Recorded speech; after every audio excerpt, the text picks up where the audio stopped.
ሰላም ጤና ይስጥልኝ። የዕለቱ ወቅታዊ መረጃዎችን ልናሰማችሁ ዝግጅታችንን አጠናቅቀናል። መረጃዎቻችንን ለመከታተል ቻናላችንን ላይክ፣ ሼር እና ሳብስክራይብ እንድታደርጉ በመጋበዝ በቅድሚያ ዋና ዋናዎቹም በርካታ የሶማሊያ የፓርላማ አባላት ከሀገር እንዳይወጡ መከልከላቸው አስታወቁም።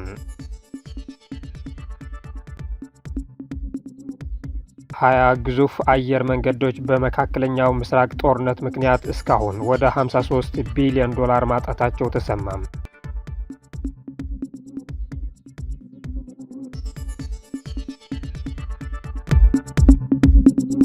አሜሪካ በዓለም ዙሪያ ላሉት ዜጎቿ ማስጠንቀቂያ ሰጠች።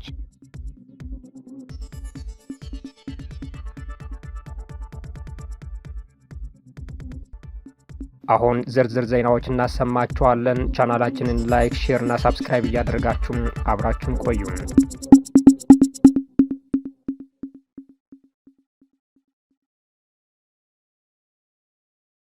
የኢንተርኔት ተደራሽነት መቆራረጥ በዲጂታል የምርጫ ምዝገባ ሂደት ላይ ችግር እንደፈጠረበት የኢትዮጵያ ብሔራዊ ምርጫ ቦርድ ገለጸ።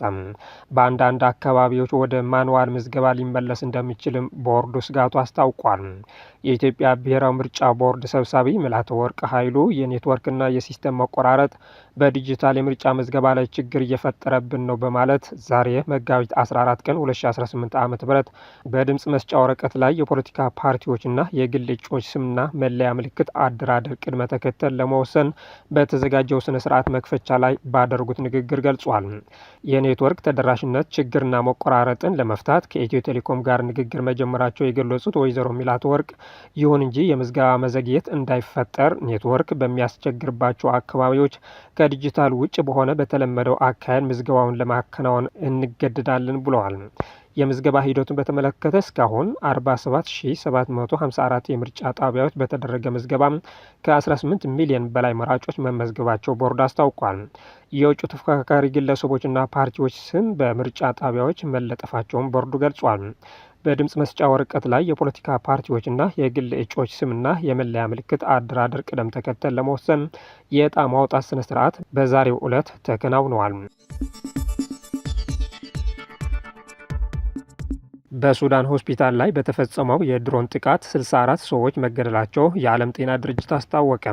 በሱዳን ኤልዳይን የማስተማሪያ ሆስፒታል ላይ በተፈጸመ የድሮን ጥቃት 13 ህጻናት፣ 2 ነርሶችና 1 ዶክተርን ጨምሮ 64 ሰዎች ሲገደሉ 89 ሰዎች መቁሰላቸውን የዓለም ጤና ድርጅት ኃላፊ ዶክተር ቴዎድሮስ አድሃኖም ገለጹ። የሱዳን ጦር አርብ በሀገሪቱ ምዕራባዊ ክፍል ውስጥ በምትገኘውና በተቀናቃኙ ፈጥኖ ደራሽ ኃይል በተያዘችው ከተማ ውስጥ ትልቅ ሆስፒታል ላይ ጥቃት ፈጽመዋል መባሉ አስተባብለዋል። ዶክተር ቴድሮስ በኤክስ ገጻቸው ባሰፈሩት መልእክት በቂ ደም ፈሷል ያሉ ሲሆን ሁሉም ወገኖች ከ3 ዓመት ገደማ በፊት የተጀመረው ግጭት እንዲያቆሙ አሳስበዋል።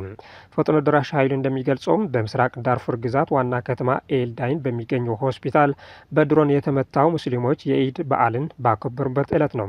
ኤልዳይን የማስተማሪያ ሆስፒታል ከአርብ ምሽቱ ጥቃት በኋላ ከስራ ውጭ መሆኑን የገለጹት ዶክተር ቴዎድሮስ ተፋላሚ ኃይሎች የሕክምና ተቋማትን በተደጋጋሚ ኢላማ ማድረጋቸው አውግዟል።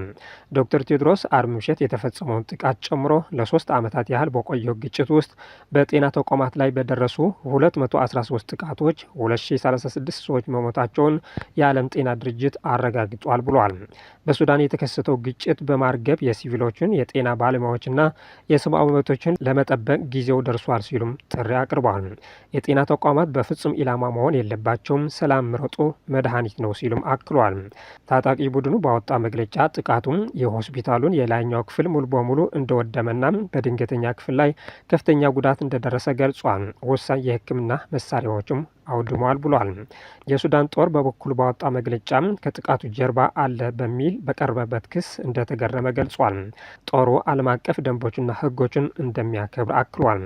የአደጋ ጊዜ ጠበቆች ቡድን ገለልተኛና ግልጽ ምርመራ እንዲደረግና ተጠያቂዎቹ ለፍርድ እንዲቀርቡም ጥሪ አቅርበዋል። ሱዳን በአውሮፓውያኑ ሚያዝያ 2023 ወደ የእርስ በርስ ጦርነት መግባቷን የሚታወስ ሲሆን ሁለቱም ቡድኖች በ2021 በመፈንቅለ መንግስት በጋራ ወደ ስልጣን የመጡ መሆናቸው ይታወሳል። በግጭቱ ምክንያት ከ150 ሺህ በላይ ሰዎች ሞተዋል። ከ12 ሚሊዮን በላይ የሚሆኑ ሰዎች ደግሞ ከቤታቸው ተፈናቅለዋል። በርካታ የሶማሊያ የፓርላማ አባላት ከሀገር እንዳይወጡ መከልከላቸው አስታወቁም። በአብዛኛው ከሳውዝ ዌስት ግዛት የተወከሉ የሶማሊያ ፓርላማ አባላት ጉዞ ለማድረግ ወደ ሞቃዲሾ አየር ማረፊያ ቢሄዱበት ከሀገር መውጣት አትችሉም መባላቸው ገለጹ። ፓርላማው ለእረፍት መዘጋቱን ተከትሎ ወደ ውጭ ሀገር ለመሄድ አስበው እንደነበር የተናገሩት አባላቱም በአየር ማረፊያው ክልከላ የተጣለባቸው ቢሆንም ምክንያቱ እንዳልተገለጸላቸው አስረድቷል። ይሁንና ጉዳዩ አሁንም ከተፈጠረው ፖለቲካ ውጥረት ጋር ይገናኛል የሚል እምነት እንዳላቸው አስታውቋል። የሳውዝ ዌስት ግዛት በዚህ ሳምንት ከፌዴራል መንግስቱ ጋር ያለውን ግንኙነት ማቋረጡን ይፋ ማድረጉ ይታወሳል። የጉዞ ክልከላ የተጣለባቸው የፓርላማ አባላት ከዚህ ቀደም በጁባላንድና ፑንትላንድ ተወካዮች ላይ የተፈጸመውን የጉዞ ክልከላ በማውሳት ይህ ክልከላም ፖለቲካዊ ጫና ለማድረግ የተወጠነ መሆኑን ገልጿል። በጉዞ ክልከላው ላይ የሶማሊያ ፌዴራል መንግስት በይፋ የሰጠው ማብራሪያ የለም። አሜሪካ በዓለም ዙሪያ ላሉት ዜጎቿ ማስጠንቀቂያ ሰጠች። አሜሪካ ከኢራን ጋር ያለውን ውጥረት መባባሱን ተከትሎ በዓለም ዙሪያ ለሚገኙ ዜጎቿ የጉዞ ማስጠንቀቂያ ሰጥታለች። የአሜሪካ የውጭ ጉዳይ ሚኒስቴር በዓለም ዙሪያ ለሚገኙ የአሜሪካ ዜጎች ከፍተኛ ጥንቃቄ እንዲያደርጉ የሚያሳስብ የጉዞ ማስጠንቀቂያ አውጥቷል። ሚኒስትሩ አልፎ አልፎ የአየር ክልሎች ሊዘጉና የጉዞ ማስተጓጎል ሊያጋጥም እንደሚችል በመጠቆም በውጭ ሀገር የሚገኙ አሜሪካውያን በአቅራቢያቸው በሚገኘው የዩኤስ ኤምባሲ ወይም ቆንሲላ የሚወጡ የደህንነት መመሪያዎችን እንዲከተሉ አሳስቧል። ሚኒስትሩ በዓለም ዙሪያ በተለይም በመካከለኛው ምስራቅ የሚገኙ አሜሪካውያን ከፍተኛ ጥንቃቄ እንዲያደርጉ ይመከራል። በውጭ ሀገር የሚገኙ ዜጎች በአቅራቢያቸው በሚገኘው የአሜሪካ ኤምባሲ ወይም ቆንሲላ የሚወጡ የደህንነት ማስጠንቀቂያዎችን መከተል ይኖርባቸዋል። አልፎ አልፎ የሚከሰቱ የአየር ክልል መዘጋቶች የጉዞ ማስተጓጎል ሊያስከትሉ ይችላሉ ብለዋል ሚኒስቴር መስሪያ ቤቱ። መግለጫው አክሎም ከመካከለኛው ምስራቅ ውጭ ያሉ የአሜሪካ ዲፕሎማሲያዊ ተቋማት ኢላማ ሊደረጉ እንደሚችሉና ኢራንን የሚደግፉ ቡድኖች በዓለም ዙሪያ ያሉ የአሜሪካ ጥቅሞችን ወይም ከአሜሪካውያን ጋር ግንኙነት ያላቸውን ስፍራዎች ጥቃት ሊሰነዘሩባቸው እንደሚችሉም አስጠንቅቋል። 20 ግዙፍ አየር መንገዶች በመካከለኛው ምስራቅ ጦርነት ምክንያት እስካሁን ወደ 53 ቢሊዮን ዶላር ማጣታቸው ተሰማ። በአሜሪካ እስራኤልና ኢራን ጦርነት ሳቢያ በዓለም ላይ የሚገኙ 20 ግዙፍ የአየር መንገዶች ጦርነቱ ከተጀመረበት የካቲት ወር ጀምሮ 53 ቢሊዮን ዶላር የሚጠጋ የገበያ ዋጋቸውን ማጣታቸው ተዘግቧል። ዘገባው የአየር መንገዶችን ስም በዝርዝር ከማስቀመጥ ተቆጥቧል።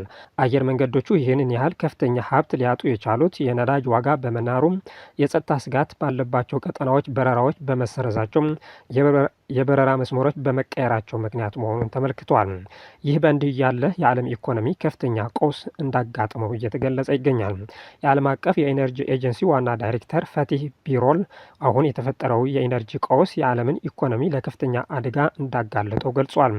በአውስትራሊያ ካንቤራ በሚገኘው ብሔራዊ የፕሬስ ክለብ ተገኝተው ንግግር ያደረጉት ዳይሬክተሩ አሁን ያለው የኃይል አቅርቦት ቀውስ በ1970ዎቹ ከነበረው ታሪካዊ ቀውስና እንደ አውሮፓውያን አቆጣጠር በ2022 ሩሲያ ዩክሬንን ከወረረችበት ጊዜ ጋር አነጻጽሮታል። የችግሩን ጥልቀት ሲያብራሩም እንደ ነገሮች ጉዞ ከሆነ አሁን ያለው ቀውስ የሁለት የነዳጅ ቀውሶችና የአንድ የጋዝ ገበያ ውድቀት ድምር ውጤት ነው በማለት አስረድቷል። የዓለም ኢኮኖሚ ትልቅ ስጋት እንደተጋረጠበት የገለጹት ቤሮል ይህ ጉዳት በአፋጣኝ መፍትሄ እንደሚያገኝ ያላቸው ተስፋ አልሸሸጉም።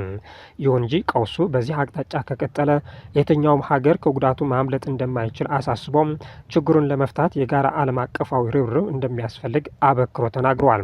ዳይሬክተሩ አክለውም በመካከለኛው ምስራቅ ባለው ግጭት ምክንያት በቀጠናው የሚገኙ ቢያንስ 40 የኢነርጂ መሰረተ ልማቶች ላይ ከባድ ወይም እጅግ ከባድ የሆነ ጉዳት መድረሱ አጋልጧል።